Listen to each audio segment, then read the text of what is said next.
All right, so today we're going to really get into sleep disorders, and I know you don't want like a whole medical textbook thrown at you. So we're using this guide called Understanding Sleep Disorders, Yeah.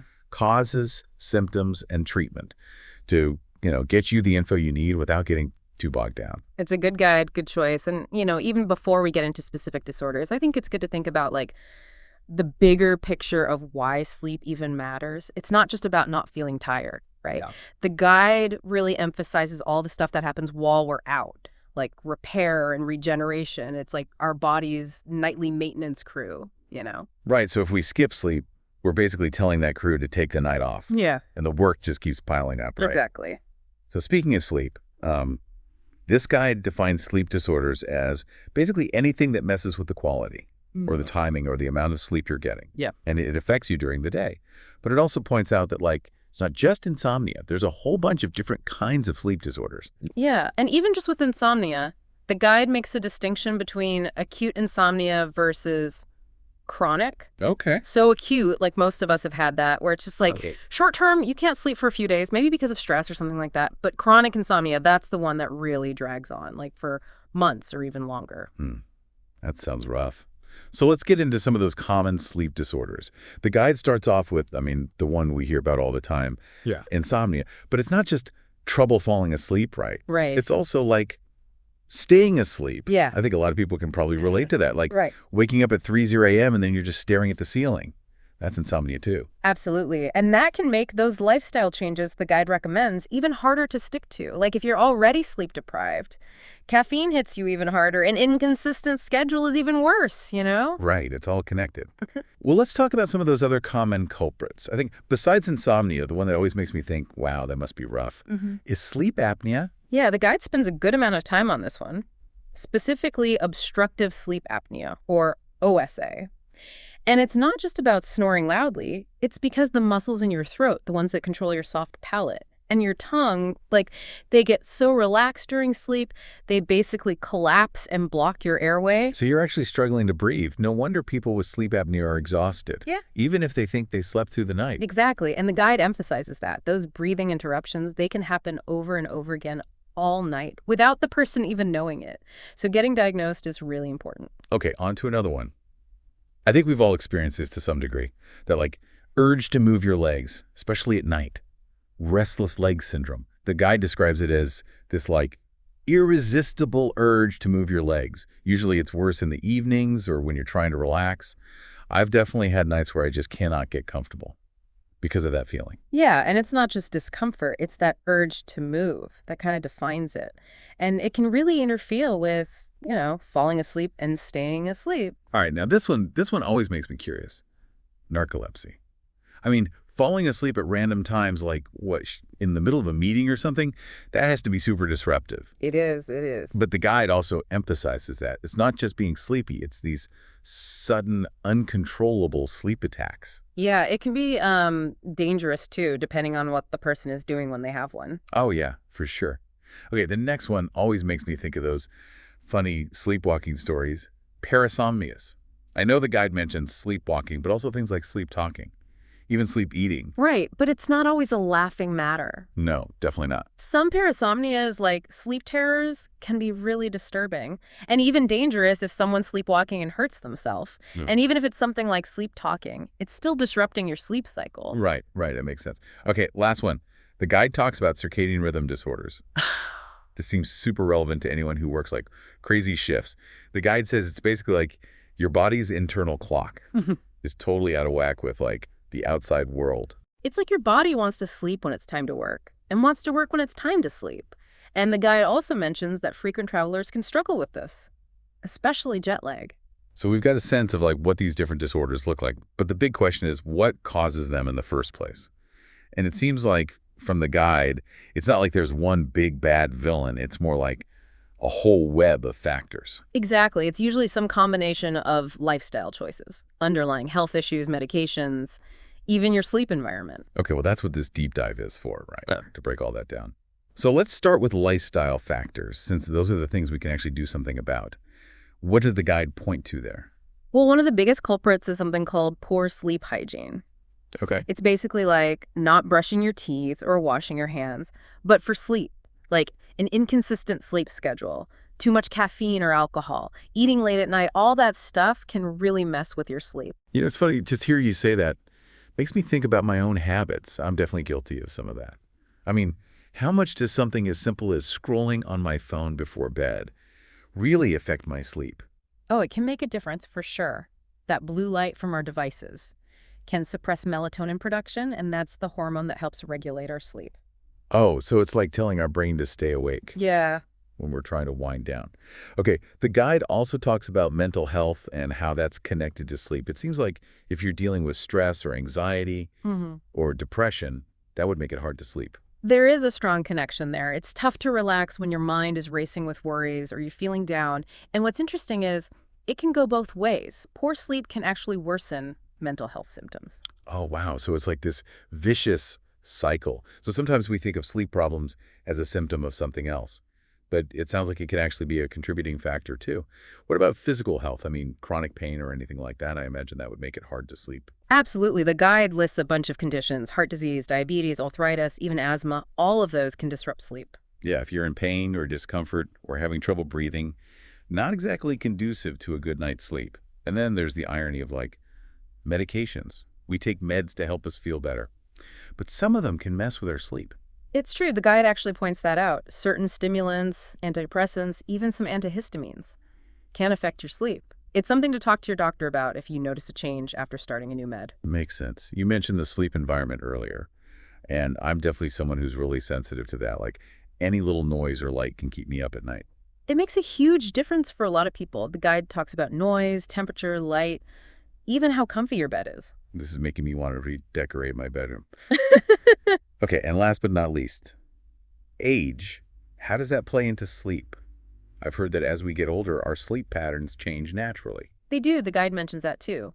It's normal to experience lighter sleep and wake up more as we age. All right, so we've got a good overview of the different types of sleep disorders and some of the things that can cause them. But what if you're listening to this and thinking, wait a minute, some of this sounds familiar.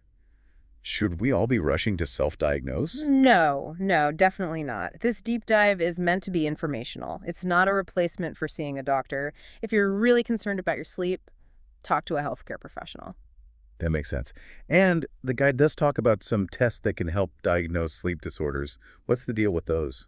Well, the gold standard is something called polysomnography, basically a sleep study. Okay, and what does that involve? So you spend the night in a sleep lab, hooked up to all these sensors. They track your brain waves, your oxygen levels, heart rate, breathing, even how much your eyes and legs are moving. It gives doctors a really detailed picture of what's going on. So that's the way to get a clear answer if they suspect something specific.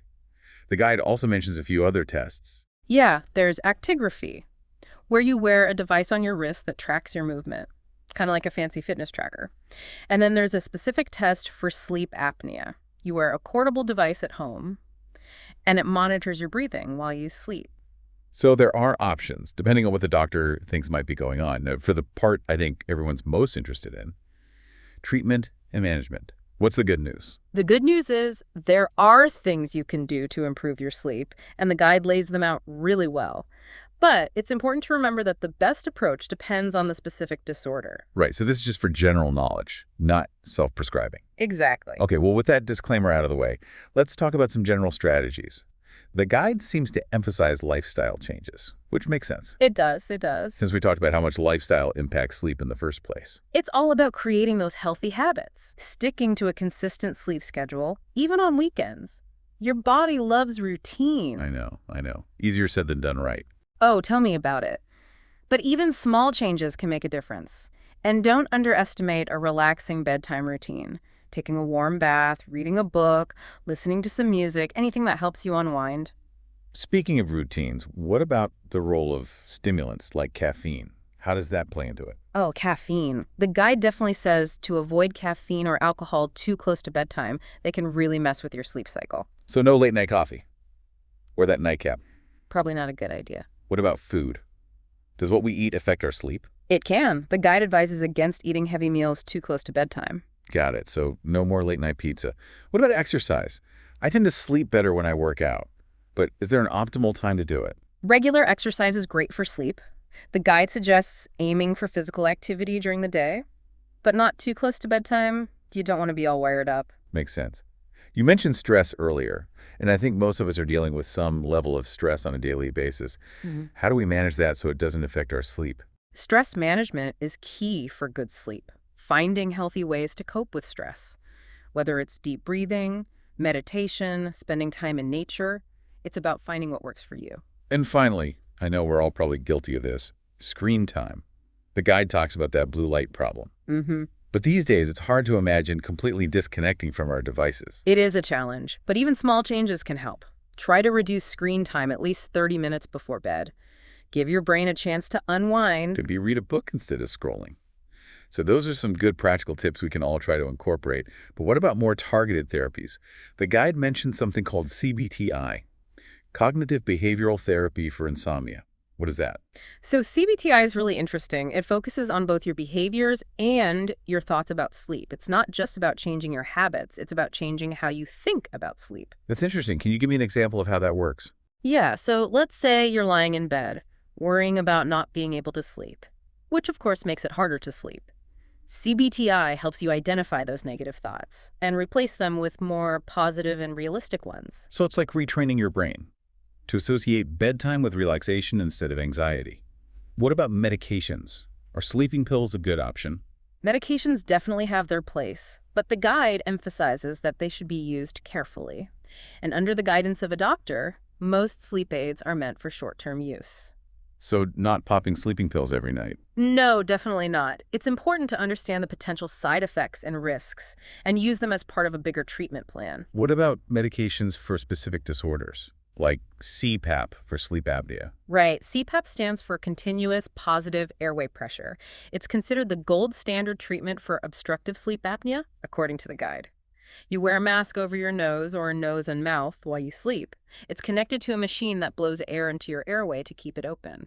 It sounds a bit intimidating, but I can see how it would be helpful. It can be life-changing for people with severe sleep apnea. What about restless leg syndrome? Any medications for that? Yeah, the guide mentions a few types: dopamine agonists, anticonvulsants, and even iron supplements, if iron deficiency is part of the problem. So there are options for that too. This might be a silly question, but is surgery ever an option for treating sleep disorders? It's not a silly question at all. The guide does mention surgery, but it's usually for severe cases, mainly for obstructive sleep apnea. Okay, and what kind of surgeries are we talking about? It can involve removing excess tissue from the throat or correcting structural issues that block the airway. But again, it's usually a last resort. Okay, so it's an option, but not usually the first line of defense. Now, I know this is jumping ahead a bit, but the guide mentions prevention. I'm always interested in proactive approaches to health. Me too, me too. And the good news is, a lot of those same lifestyle changes we talked about can help prevent sleep disorders in the first place. So it's about an overall healthy lifestyle, not just individual sleep habits. Exactly. It's all interconnected. That's a good message. It is. When we prioritize our health in all areas, we set ourselves up for success. Well, I think we've covered a lot of ground in this first part of our deep dive. We've learned about the types of sleep disorders, what can cause them, how they're diagnosed, and the treatment options available. We've made some good progress, but there's still so much more to explore. I'm ready for more. Great. In the next part, we'll talk about what healthy sleep actually looks like. We'll explore sleep tracking devices and tackle some common sleep dilemmas like napping and sharing a bed. Sounds like we're in for another fascinating discussion. I can't wait. So we talked about what can go wrong with sleep, but what does a healthy sleep life even look like? The guide mentions a few key signs we can watch for. Yeah, I was thinking about that too. It's easy to get caught up in all the things that can mess up our sleep.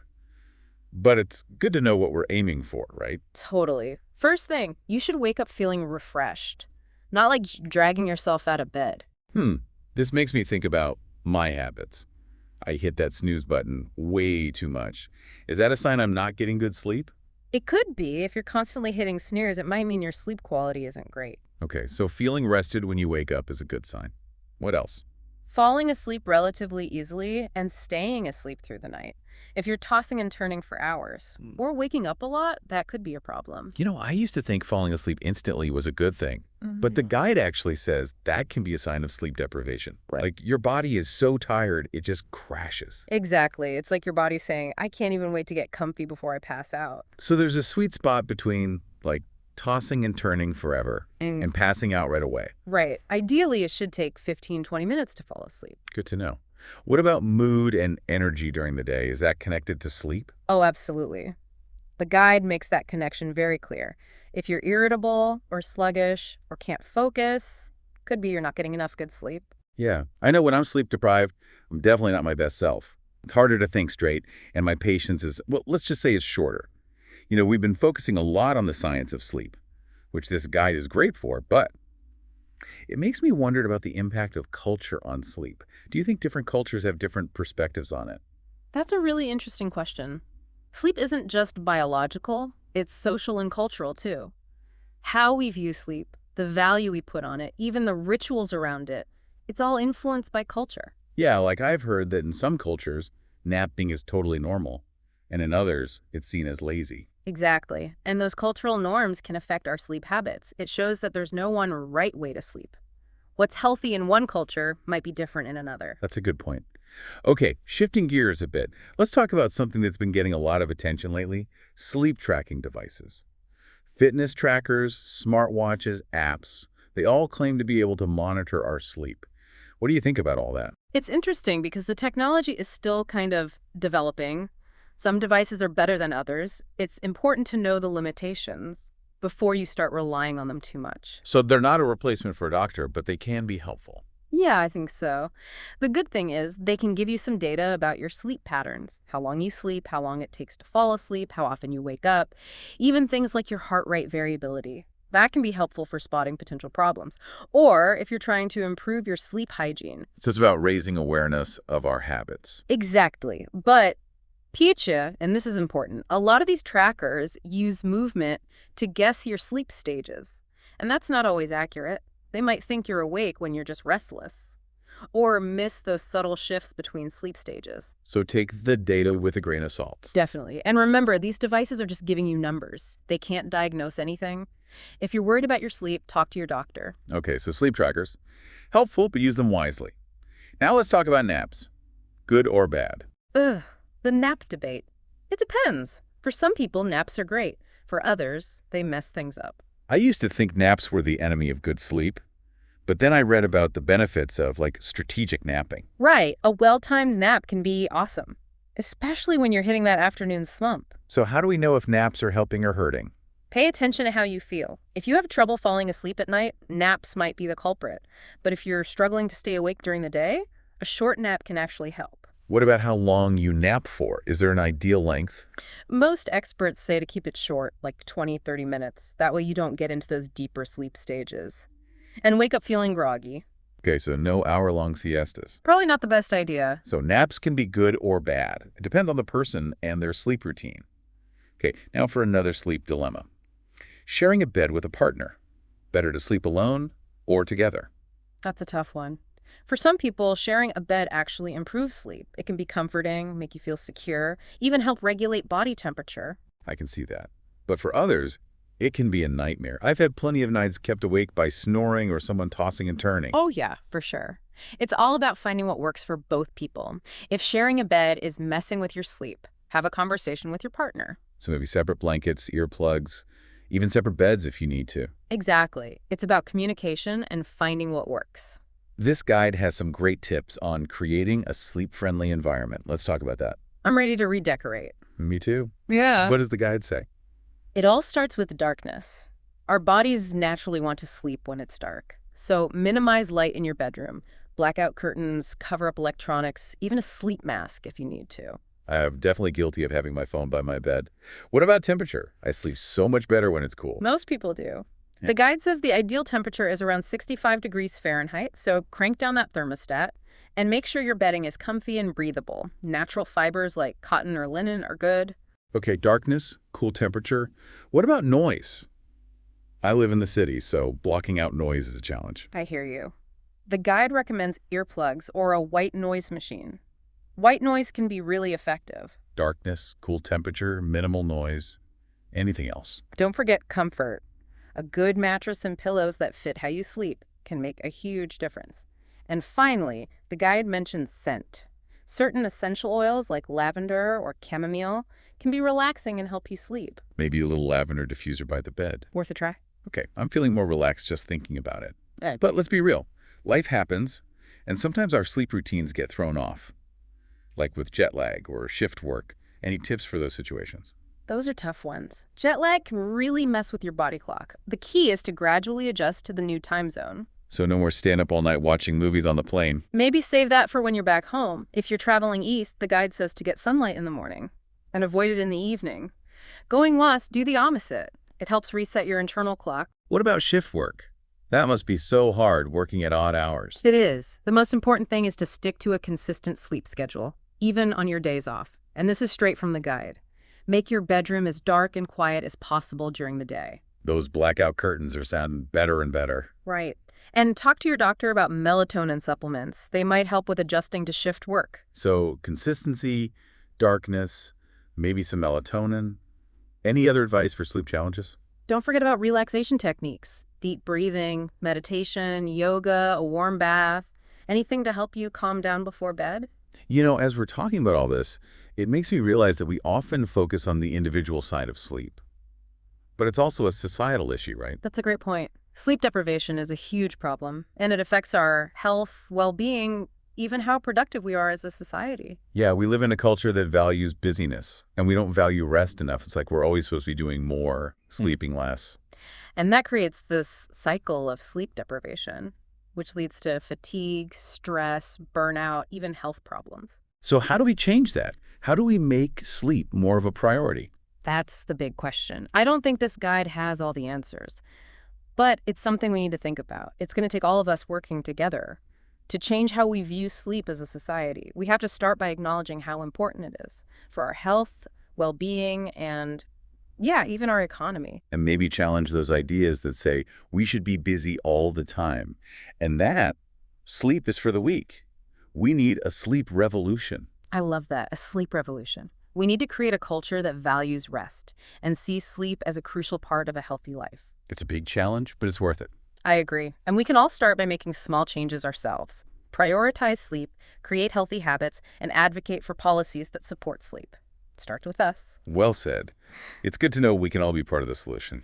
You know, it's funny. We started this whole deep dive to help you understand sleep disorders, but I feel like I'm the one learning the most here. That's how it goes, right? I- Always something new to discover. So true. Okay, before we wrap up this sleep-tastic journey, let's recap some of the key stuff from the guide and our chat. Sure, sounds good.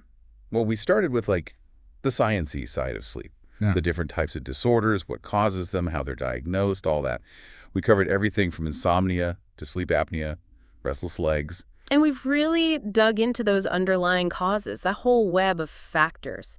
Lifestyle, mental health, physical health, meds, even your bedroom can play a role. It's kind of crazy how much we take sleep for granted until it starts going wrong. Right. It's so essential, but we ignore it until we're having serious problems. And then we reach for quick fixes like pills or energy drinks, which just mask the problem. Exactly. This guide really makes the point that it's got to be a holistic approach, get to the root of the problem, not just the symptoms. Absolutely. And it's not just about how much satish sleep you get, it's the quality of that sleep. We talked about good sleep hygiene, having a routine, a relaxing bedtime, making your bedroom sleep-friendly. Yeah, those simple things can really make a difference. They can, and it's good to remember that you have some control over that stuff. Right, it's not all out of our hands.